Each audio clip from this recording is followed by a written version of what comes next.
We've been through low, been through sunshine, been through snow. All the colors of the weather. We've been through high, every corner of the sky. And still we're holding on together. And you got all my love, whether it rains or pours, I'm all yours. You've got all my love, whether it rains, it remains. You've got all my love.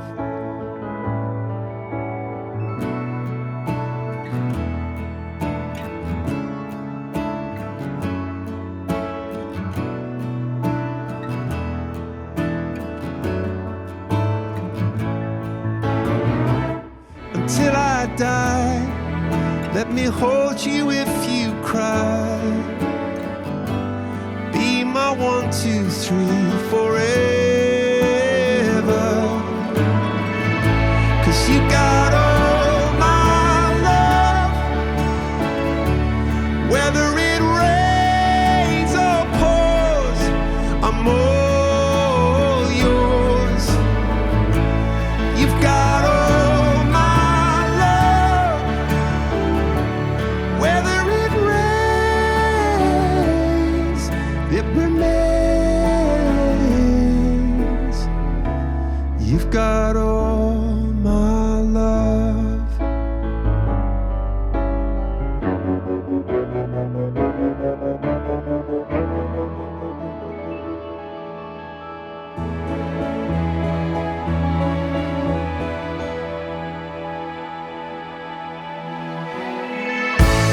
La la la la la la. Whether it rains. Die vorige keer toe Johan soveel mense bymekaar gemaak het, was dit met sy besigheid se 10de verjaarsdag. Hy het dit vandag weer gedoen. Namens die familie, ekskuus, ek is Peer Wester. Namens die familie wil ek net vir julle welkom heet, waar ons vandag Johan se lewe gaan vier. We are here to celebrate, and let's do that. A lot of people came from really far and put effort in to be here. Thank you for that. So die prosedure is, ek gaan ietsie sê en dan gaan Theo iets sê en dan maar net JB, Eugene en Sean de Beer. Ek sukkel met hierdie goed.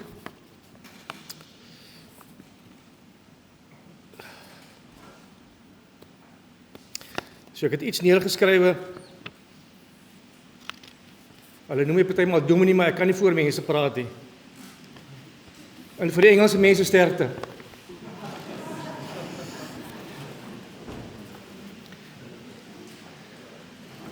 Ek dink soos meeste van ons het ons paai met Johan gekruis toe ons die diep donker gat van die cruiser lewe betree het. As jy eers daarin is, dan kom jy nie weer daar uit nie. So ek het 'n cruiser gekoop en ek het baie gou moedeloos geraak met Toyota en met hulle gebrek aan kennis, veral met vier trek voertuie. En ek is toe aangeraai om die kenner te gaan sien. Nou vir my om uit Wellington uit 'n kar te laat diens in perro-industrie is 'n groot besluit, want ek moet iemand kry om my daar te gaan haal as ek die kar gaan aflaai het. Iemand moet my weer vat om die kar te gaan optel. En dis kostes en is tyd. En hoekom is hierdie man soveel beter as die ou in my straat in die Parel of in Wellington? So ek het dit gedoen. En ek glo meeste van julle het vir Johan so ontmoet. Die eerste ontmoeting was vreemd geweest. Oor die foon het ons gepraat en toe ek daar kom, toe is hierdie kaalkop ou met die oorbel, swart t-shirt, tattoos. Hy lyk meer soos 'n drug lord as 'n cruiser specialist. En ek met my kar by hom los. Onthou ek is 'n konservatiewe ouetjie daar uit die verkeerde kant van die boereworsgordyn. En wat gaan hulle met my kar maak as ek hier weg is? Gaan ek my kar terugkry? Hoe gaan hy lyk? Ek het hom maar gelos en ek is weg. En soos hulle sê, the rest is history. Johann het gedien vir sy vrou, sy gesin en sy kliënte. Sy besigheid was 'n gesinsbesigheid. Daar het ons van Marnet ontmoet. Vir Tannie Jonita, JB Junior en Jackie. Hy het hulle betrek, hy het hulle in die werk gesteek. En soos dit maar gaan met enige familiebesigheid, is daar maar koppe, want ons is te lang mekaar. Koppe stamp, daar's wrywing. Maar daar's altyd 'n pad gevind vorentoe en Johann het baie geworstel met hierdie dinge maar altyd het hy 'n pad vorentoe gesien. Hy het geglo daar gaan 'n uitweg wees. Hy was trots op sy werk, dit wat hy gebou het, sy besigheid, sy kinders, sy karre, sy huis, sy gereedskap. Ek het baie daar binne gestaan en hoor ek, waar is dit? En hoekom is dit vuil? Dis nie op sy plek nie. Dit was hy. Hy was trots. En as daar fout gegaan met 'n kliënt se kar, het dit vir hom persoonlik geraak.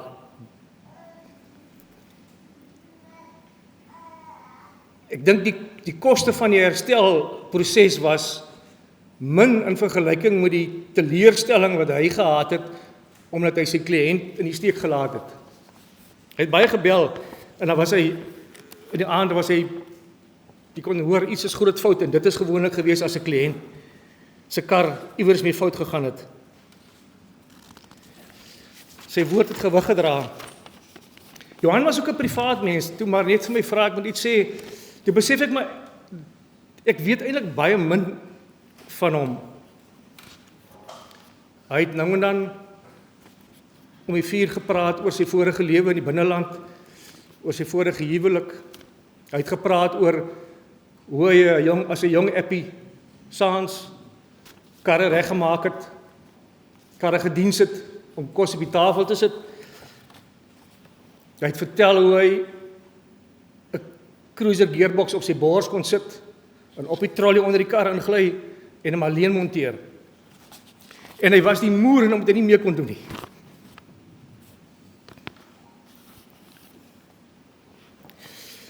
Ja. Hy het gepraat oor sy pa en sy broer.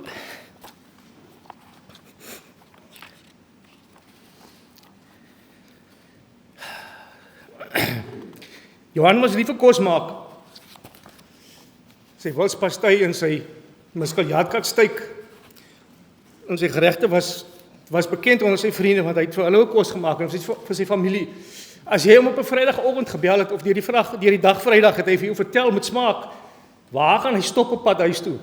Wat gaan hy koop? Want hy gaan vir hulle kos maak vanaand. Johann was bekend. Hy was wêreldbekend. Oorseese overlanders het van hom geweet voor hulle hier was.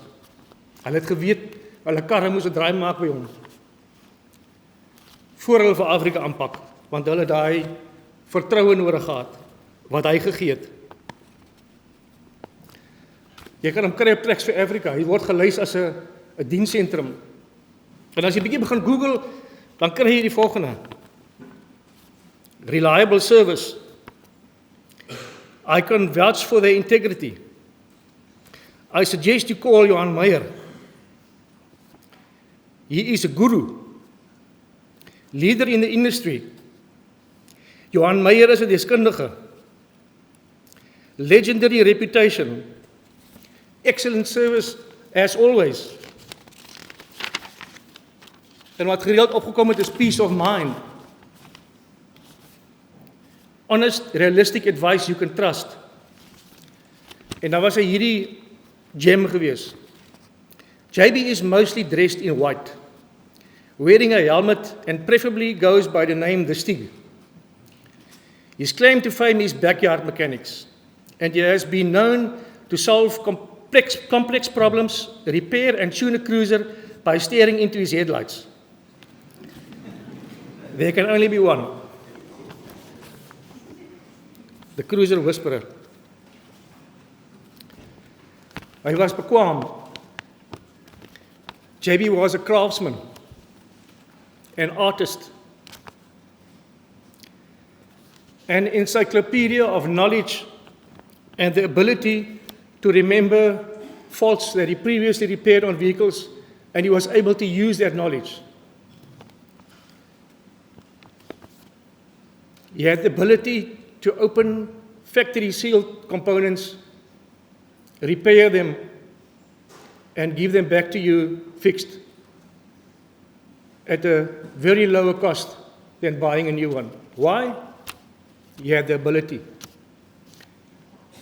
He went the extra mile. He invested in spares. I remember him opening the safe behind the desk, taking out little electric motor brushes that he had specially made to fix window winders instead of buying new ones. And he was in the safe with a couple of watches. Hy was 'n craftsman, nie 'n new parts fitter nie. Hy het na probleme gesoek op karre met 'n stetoskoop. My tipe dokter. JB rebuilt engines. He gave them a new life, and each and every one was a personal project. And I believe that the engines that he rebuilt was better than factory new. Hy het in elkeen van hulle 'n stuk van sy siel gesit. Hulle weer lewendig gemaak. Johan was beskikbaar. As jy hom gebel het omdat jy langs die pad gaan staan het hy na jou geluister en vir jou gehelp. Hy het die karre so goed geken dat hy kon net sy kombuis vir jou raad gee presies soos dit is. Ek het eendag gesukkel met 'n agterlokker wat nie wou ontkoppel nie en gevorentoe en agtertoe gaan en af en moedeloos later maar tog gebel. Hy het vir my gesê ek moet onder die kar inkruip. Op die agterdif is daar 2 draadjies. Hy het nog die klere ook vir my gegee en gesê een van hulle is uitgetrek of af. Dit was net so. Die klere was ook reg.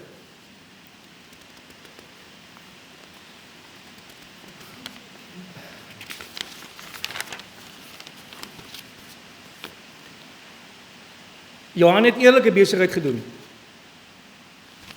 Ons het hom vertrou wat ons kan. Ons kon.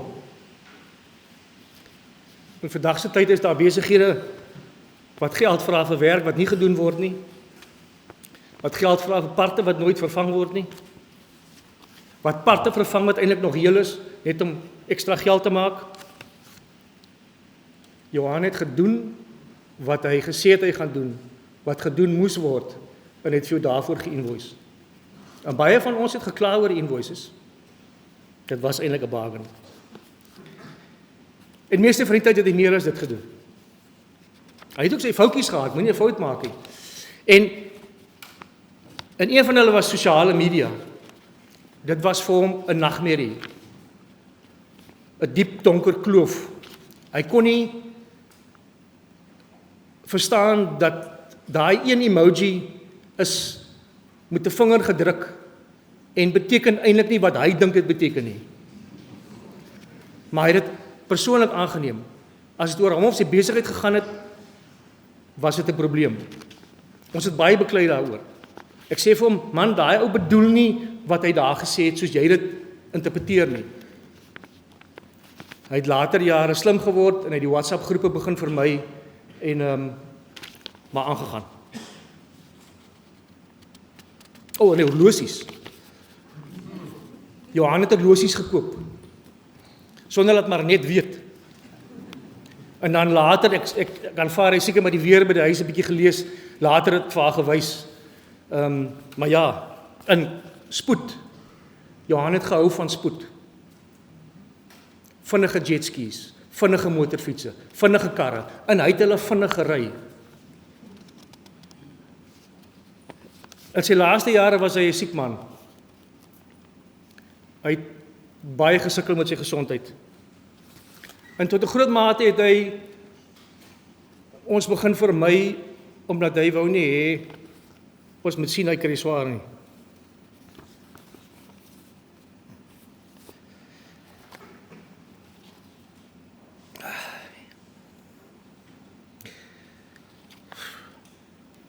Die Dinsdagoggend, voor hy dood is, het ons gepraat, hy was nog in die hospitaal.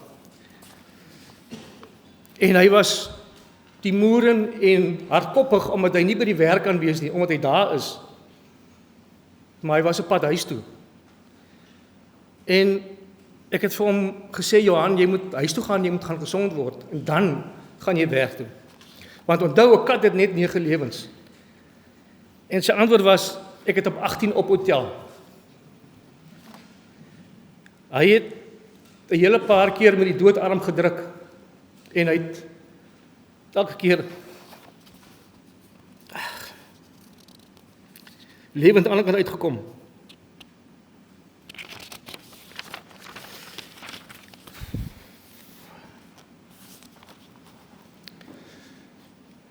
Hoe gaan ons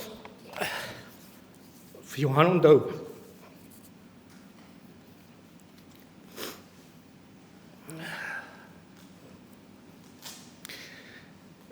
Gaan ons hom onthou vir hoe hy ons verlaat het?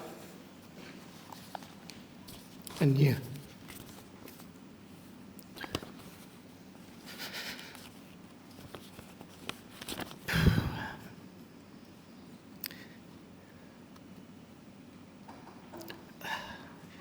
Ek gaan hom onthou vir die beginsels waarvoor ons hy gelewe het. Vir die kode waarmee hy besigheid gedoen het.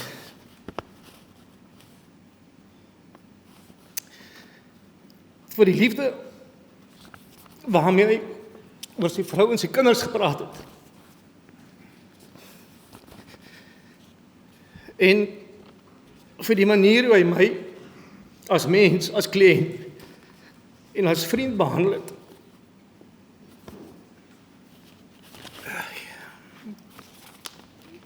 Maar net en die kinders, ons harte gaan uit na julle. En julle het mekaar nou nodig. Ondersteun mekaar. Ons is lief vir julle en ons sal julle ook ondersteun.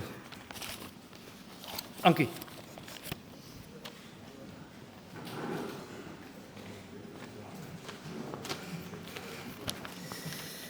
Ek gaan nie so lank soos Peer wees nie. Nie omdat ek nie wil nie, maar dis nie maklik nie. Ladies and gentlemen, it's with obvious sadness that I stand here before you today to help celebrate the life of our friend JB. There is no doubt that JB was taken away from us too soon, and that it's hard, if not impossible, to fully understand how and why such a thing could have happened. However, today isn't a day when we try and comprehend why we lost our friend. Instead, today is the day on which we stand together to celebrate the life of our friend, and I submit that we do so best by focusing on and the recounting of some of the remarkable things which JB did during his life and how his life has impacted our lives. He was a husband, a father, a grandfather, a brother, a friend, a boss, a colleague, and a fellow forum member. and I know he would be upset if I didn't also include the obvious. He was also the best Land Cruizer mechanic known to mankind. Albert Einstein once said, "The value of a man should be seen in what he gives and not in what he is able to receive." To put it differently, we make a living by what we get, but we make a life by what we give and how we utilize that what we have gotten.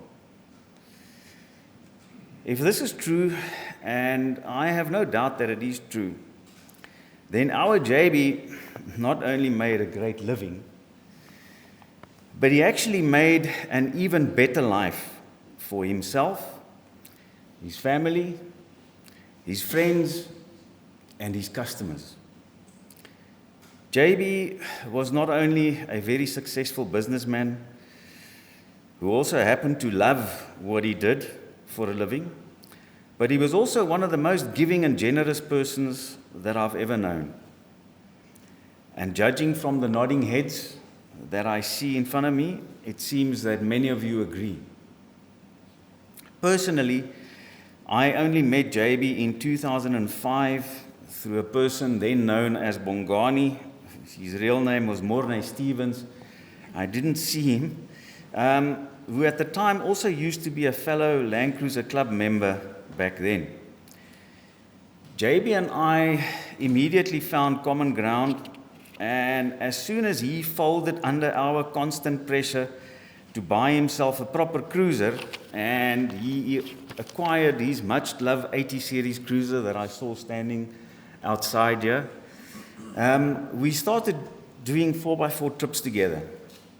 Incidentally, maybe not all of you know, his first cruiser was actually an appliance white-colored 3F powered stock standard 75 series Bucky. I know he would have hated it if I didn't share all the details, which was lovingly known as Get a Fix.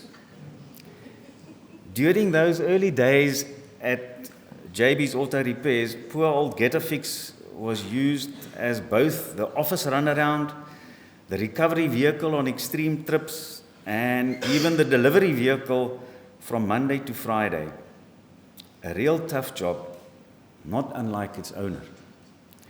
In 2006, JB and Get a Fix both attained somewhat of a legendary status when they drove the infamous Hex River 4x4 trail from the bottom upwards as opposed to the top downwards in order to reach a stranded cruiser with a broken semi-floating rear axle on a very precarious spot on this dangerous trail. Not only did JB reach the vehicle, but he then still performed a complete rear axle repair, including but not limited to a side shaft replacement in the bush on a vehicle that was being balanced on rocks and recovery straps on the side of a very steep and slippery mountain trail. In November of that year, a video of this remarkable recovery and bush repair made it onto national television on a program on KykNet through Marnet. Moving back to our personal relationship, on the 11th of August 2007, it was my honor and indeed my very nervous pleasure at the time to officiate the wedding between JB and Marnet, which happened not far from here. Yes, I married the two of them, and for some inexplicable reason, JB could never resist the opportunity to remind me about this fact every time when Marnet happened to be giving him a hard time about something he had done wrong, as if it was my fault. On many of our trips, the first night's meal would always be JB's privilege to cook, and it would be in the form of his famous Miskeljard cut steak, which was specially bought and secretly prepared, according to JB, with all magical things allegedly being involved in the process.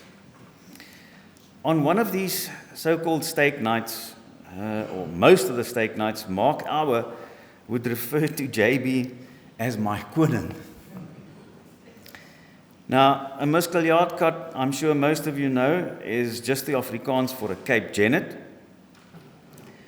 Although I could never get JB to share the recipe or the name of this secret butcher of his, I was present when this special steak got its name, and I'm sure JB would have wanted me to share the incident with you.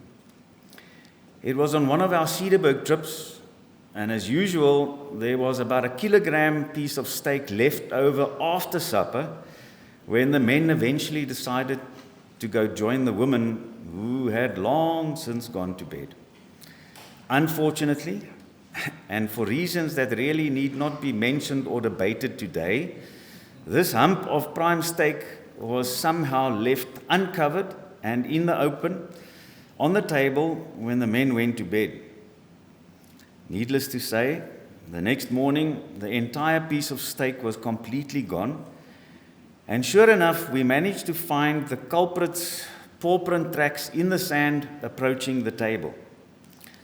Upon further investigation, we also found his departure tracks, which now had an additional deep center line in the sand between the paw prints, arguably, according to our admittedly somewhat bubblast logic, as a result of that 1 kilogram steak in his belly being dragged in the sand between his paws as he ran away.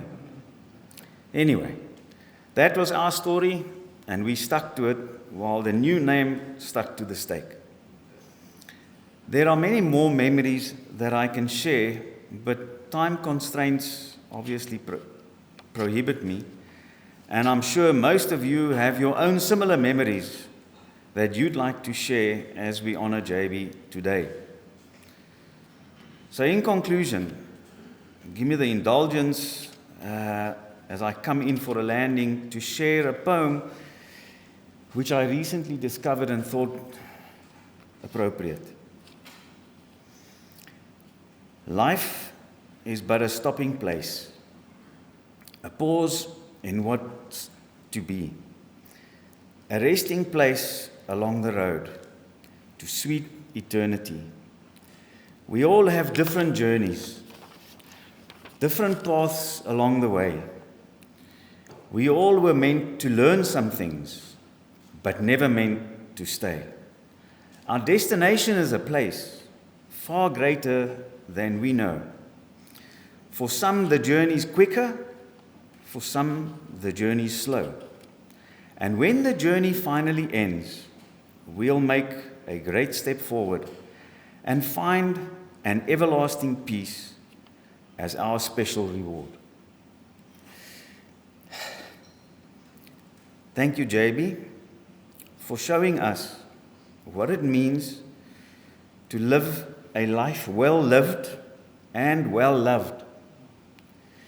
Even during very trying times in the winter of your life, you will indeed live forever in our hearts and our memories. Rest in peace, ou groote.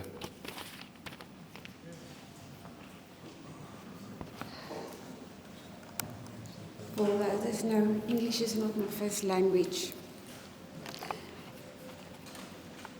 But I also like to tell you guys what my husband meant to us and how we were. We'd been together for 25 years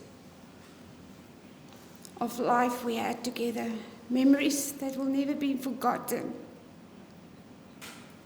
Our journey started off actually, we're both from Clarksop in the Western Transvaal, where his mom and his stepdad was actually my neighbors when I was married at that stage.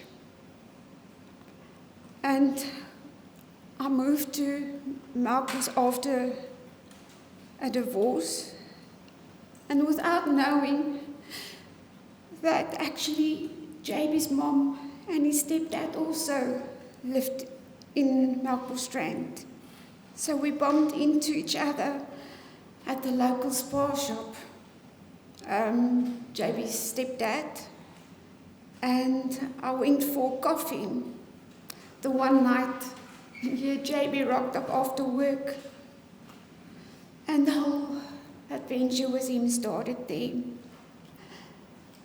Soon, there were 2 families, 7 kids together.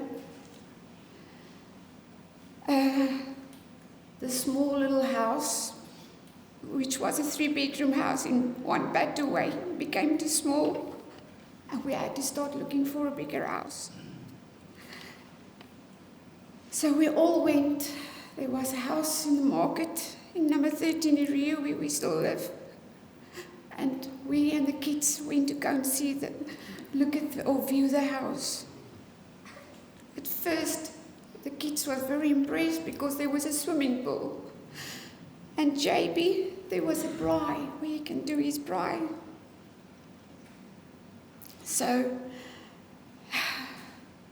now there's a big house and everybody's got their own room, because in number 1 bed away, the 3-bedroom house the kids was like sardinkies in 1 bedroom, the boys and the girls.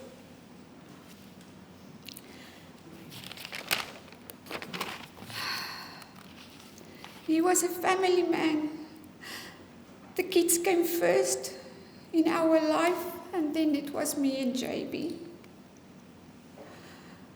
In this new house, we bought a big table with enough chairs for everyone. And on Friday nights, it was a chicken braai. Saturday night was the steak braai, where the muscaljaard steak came in. The recipe will be gone because he had the recipe.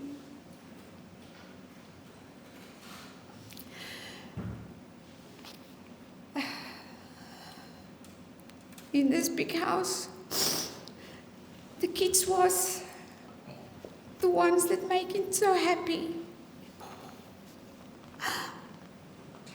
He enjoyed the kids' laughter. And his brother's son, Sean, that I used to go and get on a Friday, because he was in university, to come and spend the weekend with us. And the sound of them playing in the pool, Marco Polo, Marco Polo. And then, because JB was a real moan, he moaned of everything. We'll say, don't splash the water out. We need to fill it again. Then Christmas was a big thing in our house.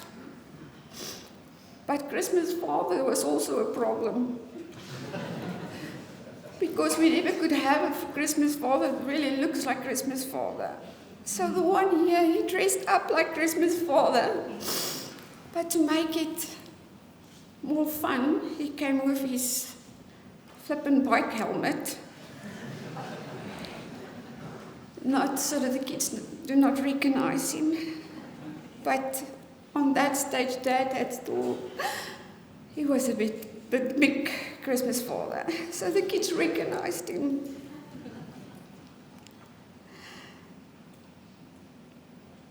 The presents was very important for him. Kids must be kids. And although we don't have a lot of money at that stage because it's 7 kids to raise, he always made sure that there was presents for them. We had so many fun days. My husband taught me in life how to stand up and fight back. I was a runner when he met me, and he and the kids really supported me a lot.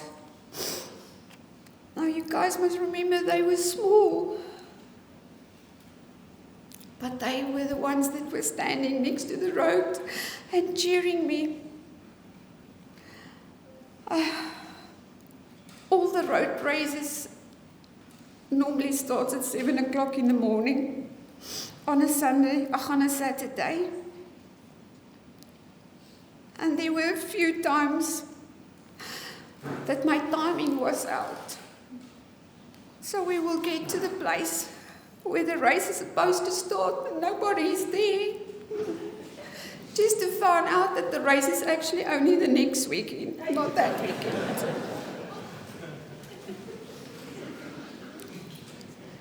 But my husband will always say, that can only be you, my sweetie, the blonde. But at this stage, which was a very important race, it was a spa race, and I was chosen to be one of the elite race athletes. We got to Central City, Canal Walk, and we got on the wrong floor. The race wasn't starting there. And I had to go and find out by security where the race is actually starting. It was the right weekend. So as I walked back, the kids started to sing to me, "Oops, up, she did it again." Because they also thought it was the wrong weekend again. JDB loves speed. And the one year we went to the foot of Africa, but we only had the conquest where all the kids were fitting in with a ventersleep trailer behind us. Now, because of he loves speed, we were going around the passes with a ventersleep wankie behind us. And at a stage, kids holding on for dear life. It looks like the ventersleep wankie is going to overtake us because of him speeding. So, just get to the right page. JB pushed me to be always the best, and so for the kids. And I hope the boys remember on their rugby days that we went, we drove for on Jean's rugby to go and make sure we next to the rugby field. But then the kids decided to take boogie board and not playing rugby anymore. And then JB and Jean, instead of going to school, they need to practice the boogie board and then banking school. So the headmaster phoned me, I need to come and see him. And then the whole thing came out. They're not coming to school. But for JB, he understood the kids. And he was just feeling that that's kids having fun. Then the jet ski days began. JB and I used to sit at the slipway in Melkbosstrand and watching these people that's going in with their jet skis, but it was stand-ups and small little jet skis. So the one Saturday morning he decided, no, he brought the checkbook with, we're going to buy a second-hand jet ski.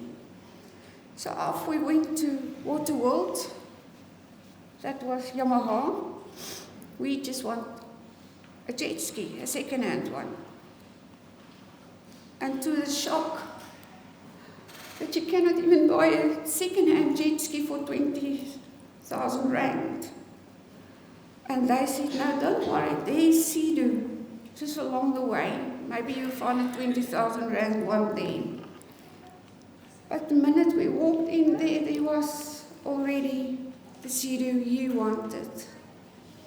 And on that day we went home with a brand new net jet ski, not a second one, because JB always wanted the best. So when the jet ski arrived finally in Melkbos, we still just had the conquest to launch the boat or the jet ski. And he said to me and the kids, come. We're going to carry this now down to the beach. And I looked at him and I said, sweetie, this thing is too heavy. I think this jet ski itself weighs about 160 kilograms, and then with 60 liters of fuel tank. But we managed to launch the ski with the conquest. So, the one day, I remember Speed was always in for it. I felt with the jet ski. We were, after the jet ski, once he taught me how to drive the thing, it was not sitting in the back. I have to have another, I also have to have a jet ski. So I hit the water pocket in the ocean, and I felt, JB's words were, you're going to get on this thing and you're going to drive it now. No matter if I were injured, you need to be hard. So soon the conquest needed to be upgraded because it cannot launch all over. And our first Land Cruiser bakkie was our Get a Fix that we bought from Trevor Room Motors. The weekends become now 4x4 days. With the kids in the back of the canopy, the bakkie, which had a canopy on, but no. Once again, JB loved speed and extreme sport. So here we will go, all the obstacles with the poor kids that were in the back and jumping around like tennis balls. JB didn't mind. As long as they're laughing, you think they had fun. Maar meantime, they're holding on for dear life. They haven't got a choice. But lucky, no injuries. So the kids grew up. And then we had to start doing things on our own. The house was starting to become empty, and then the Blackbird he bought with nitro oxygen, whatever on. He's proud because now remember, speed, and he always need to have the best. So me and him were going around on a Sunday morning. We're doing all the passes around Melkbosstrand, all around Melkbos. He thinks he was Rossi. So we were going around the corners, me holding on for dear life, literally going like Rossi.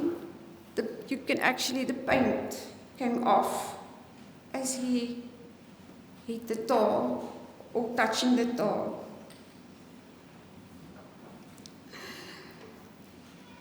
The one day we were coming from, I think it was Oudtshoorn. He was going like hell with his bike. So 2 weeks later we received a fine of him going through the speed cameras. And he asked me, what is the fine? I said to him, now, they don't say, but, the fine was I think 1,000 rand. And I said, okay, so what was the limit? How fast did I go? I said, they said, they couldn't read the speed because he was traveling too fast. He said, pay the fine. Don't argue, we're not going to go to court.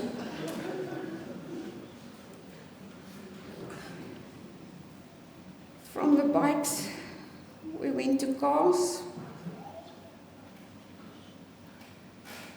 And and what was actually supposed to be a FJ Cruiser for me to take my film crew. And then we discovered that the windows doesn't open in the back like a normal car.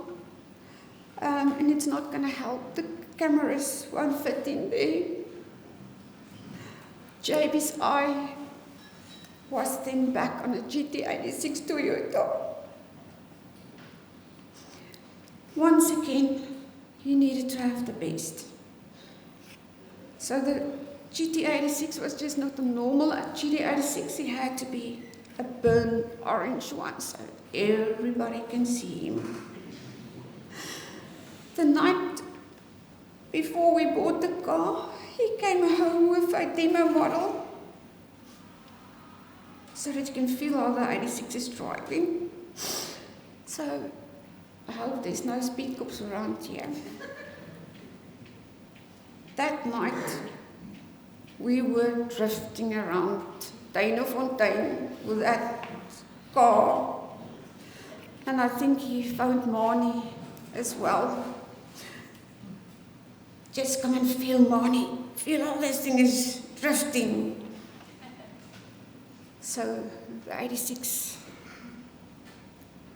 the orange one, got number 13 Heuwel's new home.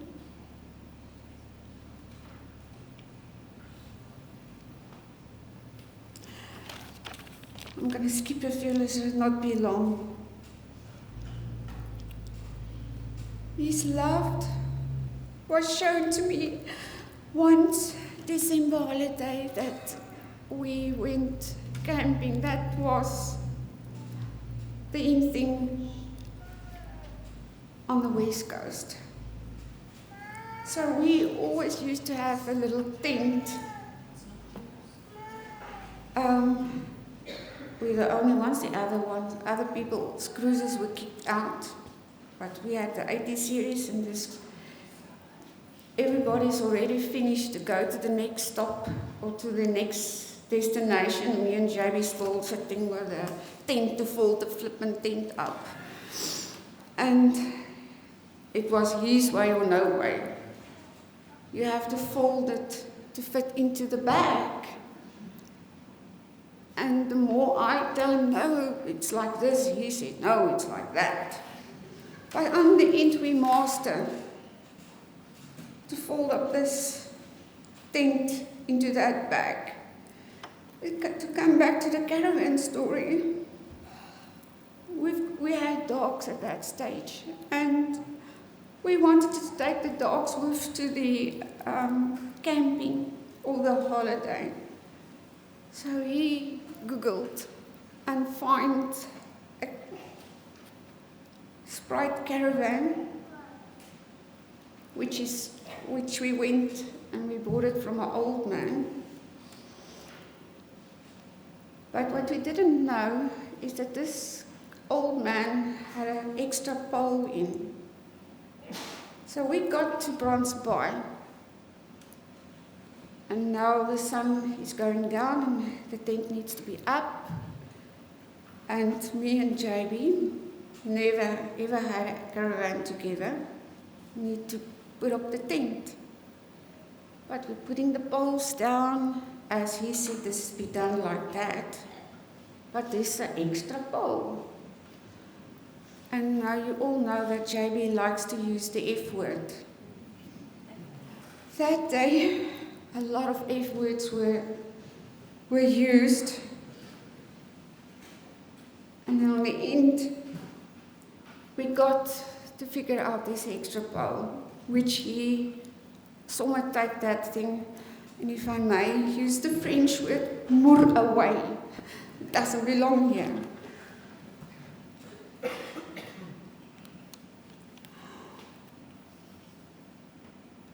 Everything, as far as JB's order pays to the customers, was his family.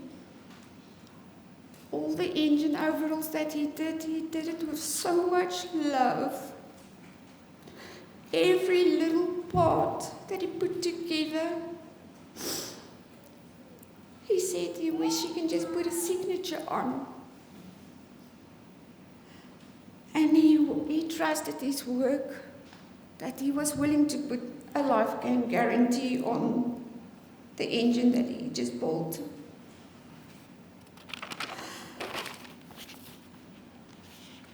JB Jr. didn't have the time after school to go on a gap year because his dad already planned his future for him. I remember that morning just after school, the holiday was supposed to start.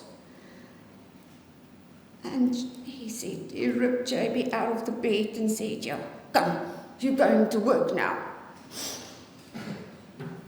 So, JB Jr. needed to carry the legacy of his dad.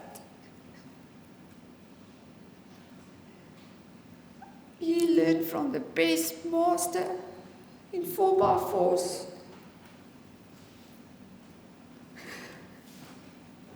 And I'm sure JB Jr. will be the same the next Cruiser Whisperer, as you were known. And it's true, the cars will pull in there, and just by the sound of the engine, he can tell what is wrong. The gearbox, that is wrong in the gearbox. And he was a man that was trustworthy. He's always tried to save the customer money and not to make money. Always tried to fix things instead of putting a new thing in.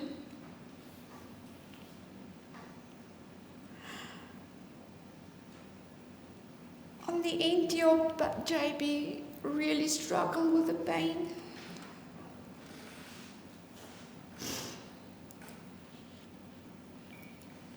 But even with the pain, as you guys can see on this one, if JB tells you your cruise is going to be ready for that time, he meant it. He will go to work and put everything in just to please his customers.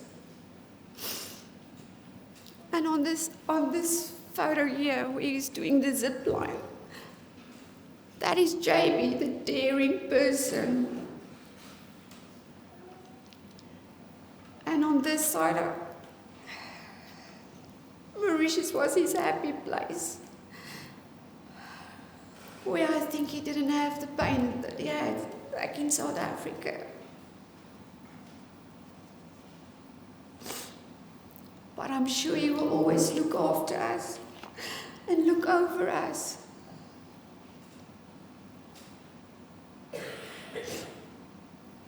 So may the Land Cruiser Whisperer still whisper forever for us. I want also to thank everybody that came from all over Fibsini.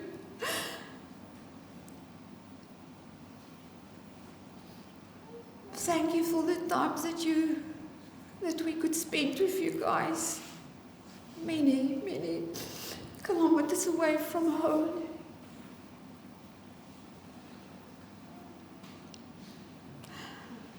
My police family that was there on that tragic day. It really meant the world, because I know how cold it can be when your loved one passed away and there is so many strangers that enters your home.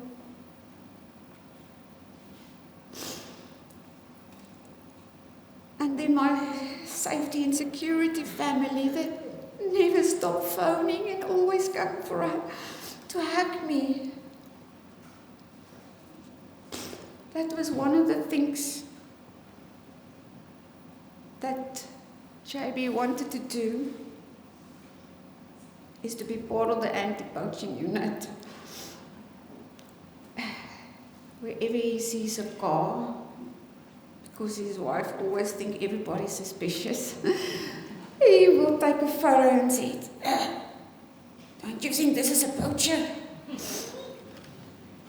No, sweetie, I think it's just a family that's coming to enjoy Nalco's rand.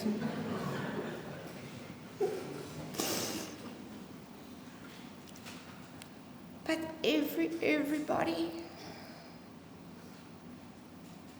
out the bottom of my heart, I want to say thank you.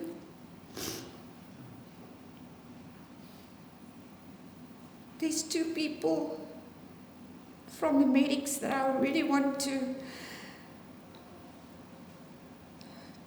put there. And that is Dr. Potgieter and Dr. Schmiedegaard, that kept JB alive. And oh, so many times he was fighting. Why did they do it? But God had a plan.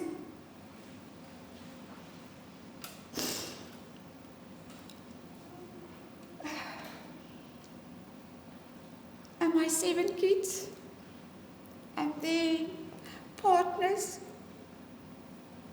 please remember, I will always love you guys. And you guys will always be part of my life. May JB be always the good memories be with you guys.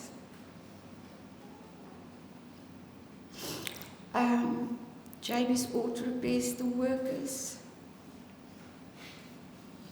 That also meant something in his life. If it wasn't for you guys and JB Jr., there was no business. You did the job. Well done. Thank you.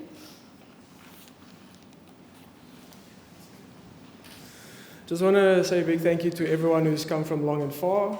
I think where my father is now, he is impressed by the amount of gravitas his life had that he wasn't even aware of.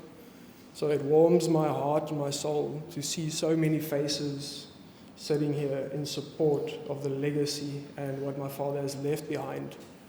Because something that has become abundantly clear to me with my father's passing, it is not what he has left behind in the form of material things, but what he has left behind in the people that are still here, the people who he has had an effect on in his life, the knowledge that he has shared, his experiences that he has passed on, and that is what we will build up from.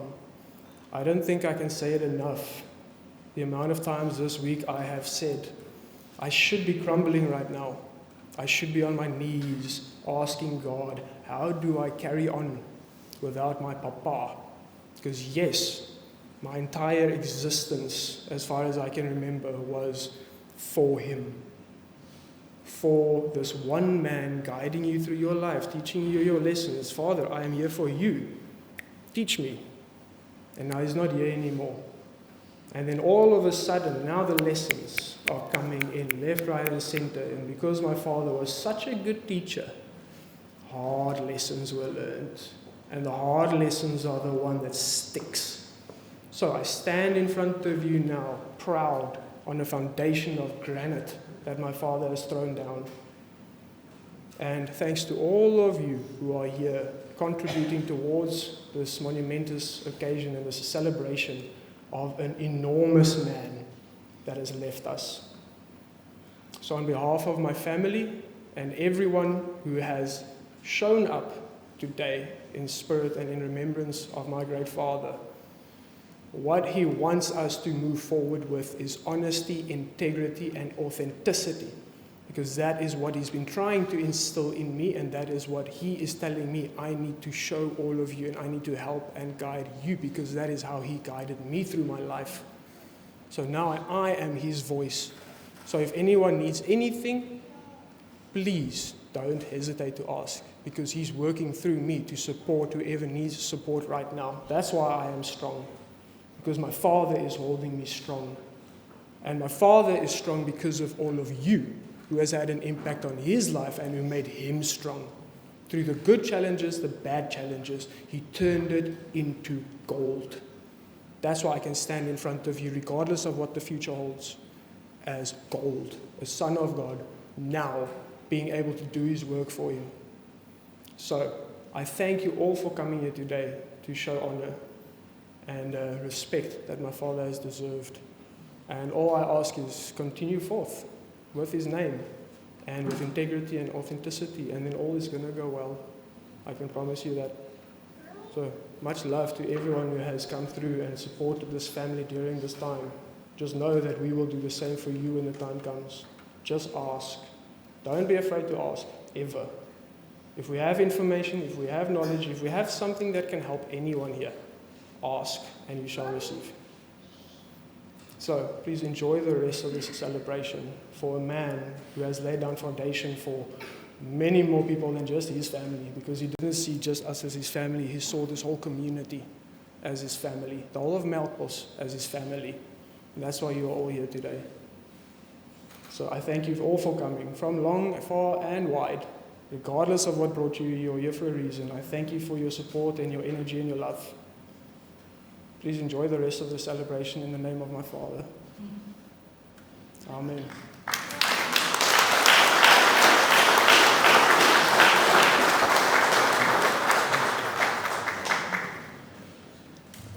The last one will be, oh, Eugene is still here. Don't forget about me. And then Sean, and then there's going to be the video of his life that I hope you all enjoy. Hey, good day everyone. For anyone that was at my brother's wedding knows I'm not very good with this speech, and I actually tried to put a bit of effort into this. I didn't really know where to start, to be honest. I just want to say thank you everyone for coming today, everyone that's come around the world. It's actually pretty damn phenomenal to see Dad touch so many lives. Throughout the ups and downs, everyone here has been with him. And I don't think you guys understand how difficult it was for him at the end. For us to be able to stand as a family and everyone be strong, it's thanks to everyone that made a difference in our lives. And that is that brought us together. And I just want to thank every single one of you for that. My dad was my hero, the strongest man I've ever known. He fought for his family, for his friends, and what he believed was right. Never putting himself first, yet always wearing a bright smile most of the time. Behind that smile was a man who sacrificed so much, working tirelessly, often through blood, sweat and tears, to give us a life filled with love and opportunity. Growing up, I didn't see all the sacrifices he made. I only saw the man who was there, the man with the infectious grin, the protector. But as grown wiser, I've come to understand the countless nights he worked late, the days on the beach fishing, wasn't just for fun and a family outing. It was him trying to provide and put food on the table for his family. You know, I always often thought, why did he come home? He didn't come home because he was working. He was giving all of his customers their joys, their sacrifices, and he sacrificed for that. Fucking what a smile he had.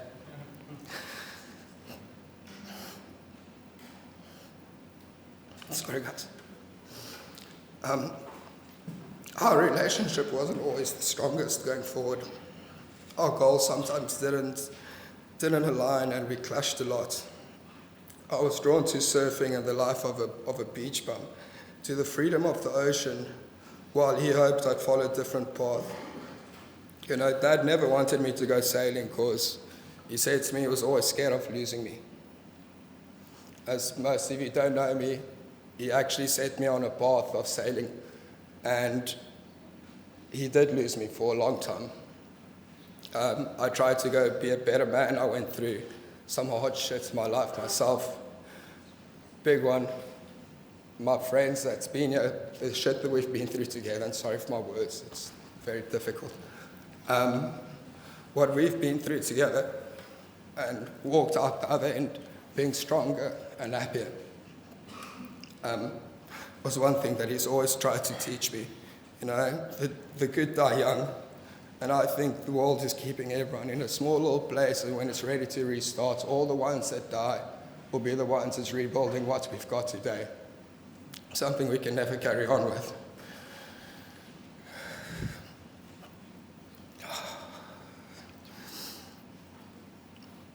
Yeah, the life mission Dad sent me on, the one thing he regrets for the rest of his life, I'm sure, because that's one thing he always brought up with me when we were talking to each other.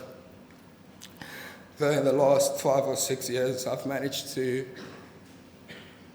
try to be part of my family and my dad's life way more. So I've made a promise with him. I said to him that every year he's alive, I will make sure that I go on an adventure with him. One of the adventures was to build the Land Cruisers up and go sit up in Norway and watch the Northern Lights. Mm-hmm. He almost forced me to buy that Land Cruiser so we can do it.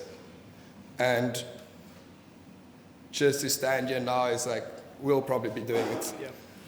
And we will take Dad's ashes and we will spread his ashes up at the Northern Lights, because he also doesn't want us to mourn. It's a celebration, right? Mm-hmm. He's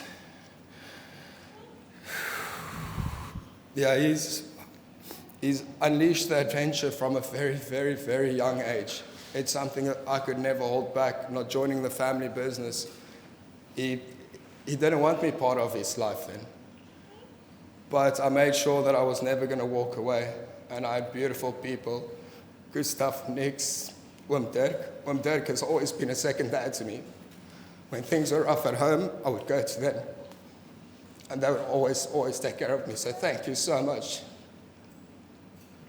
And the truth is, if I could one day be a half of the man that Dad was, I'd be doing a great job.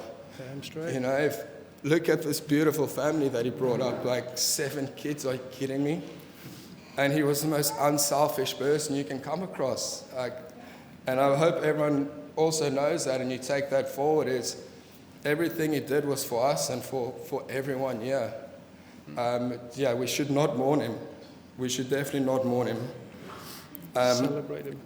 As much to, my dad always said to me, the 1HZ engine of the Toyota, that thing will fucking go forever. And do you know what? Dad was a Toyota 1HZ engine himself. Like, you do a little oil change on him and he keeps on running. Doesn't matter where you go, it's the dad guarantee on that, you know. And low range second gear. There we go.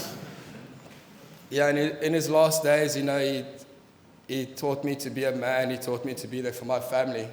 He taught me to keep my chin up and my chest open, and don't let anything in life get you down. You know, it doesn't matter, and the person next to you don't know what they're going through. So you can never point a finger. You can never try to change what you've got around you, but at least understand what other people are going through. And also just, like brother said, just be there for each other.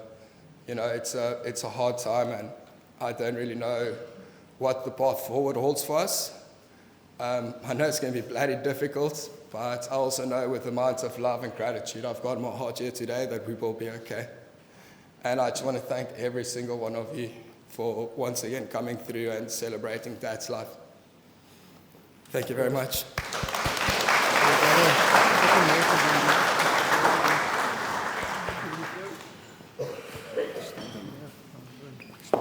Staan hier zo. Kom, hier maar door. Een beetje langer, man. Het is zo kort soos Yes. Hallo almal. Voel oom Johan sê vir my mense wil badkamer toe gaan en kroeg toe gaan, so ek gaan hierdie vinnig maak. Beste oom Johan, ons is hier om dankie te sê. Dankie vir die impak wat jy gemaak het in ons lewe.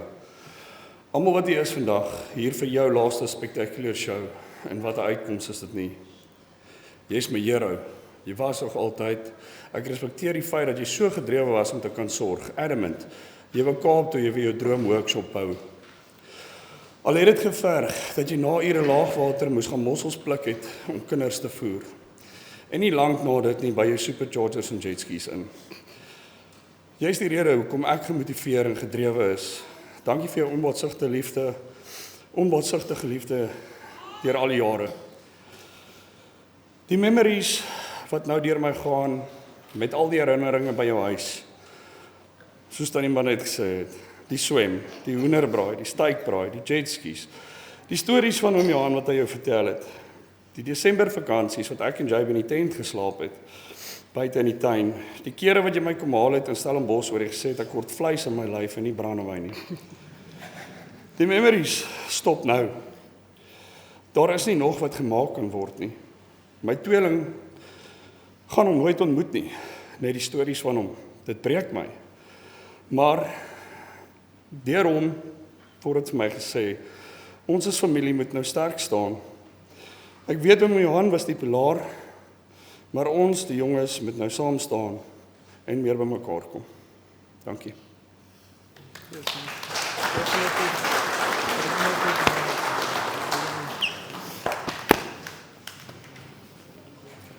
So we would love everyone to, if you've got stories to share and want to have a chat with everyone, you don't need to leave immediately. You're welcome to stay and just spread the stories.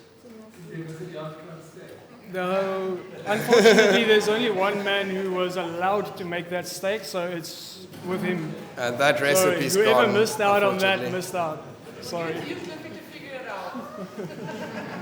But yes, thank you everyone so much for coming. It's been beautiful and lots of love. Thank you. Appreciate it.